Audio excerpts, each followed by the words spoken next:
So I had a little bit of difficulty just starting with the book because I wasn't sure what had to go in it. I mean, I read the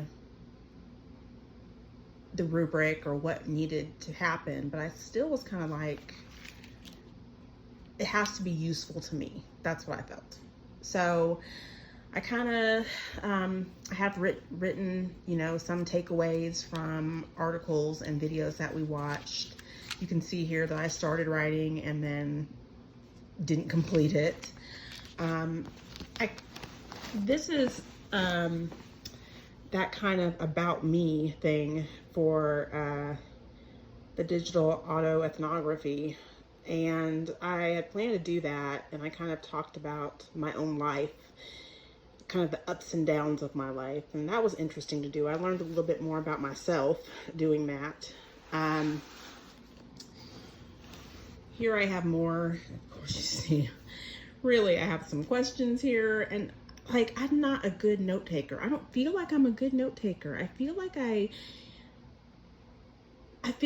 take notes, but a lot of it stays in my head. Like, I know what I want to say, so I have like here, code switching. I knew what I wanted to say and what that meant from that. You know what I'm saying? I didn't necessarily have to write down everything that I wanted to go into, what I was writing. Okay. So again, I'm still going here. TED Talk here, just really takeaways. Like, a lot of this is coming from the articles that we read, the videos that we watched, the TED Talks. And again, because I feel like I'm not really a good note taker, I don't feel like I put a whole lot of myself into this Commonplace book because it wouldn't have been useful to me. That's how I feel. So it's not an excuse, but it's just the truth.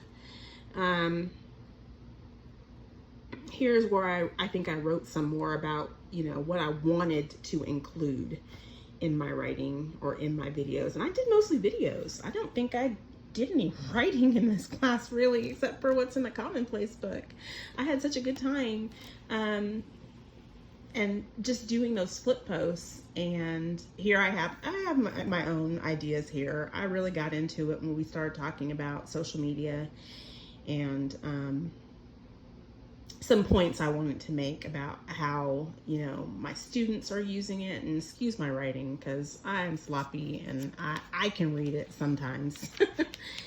But yeah, just little notes here. I did a meme project with my kids. I knew I wanted to address that, so I didn't have to write a whole bunch down. I just, needed to know what I was going to mention, just some talking points. And I did the same thing here. This is the last for module 5, and I read the Ito chapter on friendship.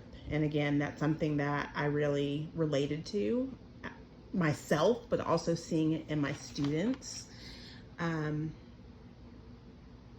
So yeah, this is just my, walkthrough of my Commonplace book. I feel like it's not extensive. That's it. I really don't feel like I did a whole lot, but it worked for me.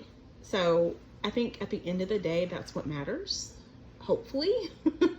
But yeah, thank you for taking the journey with me, walking through my Commonplace book.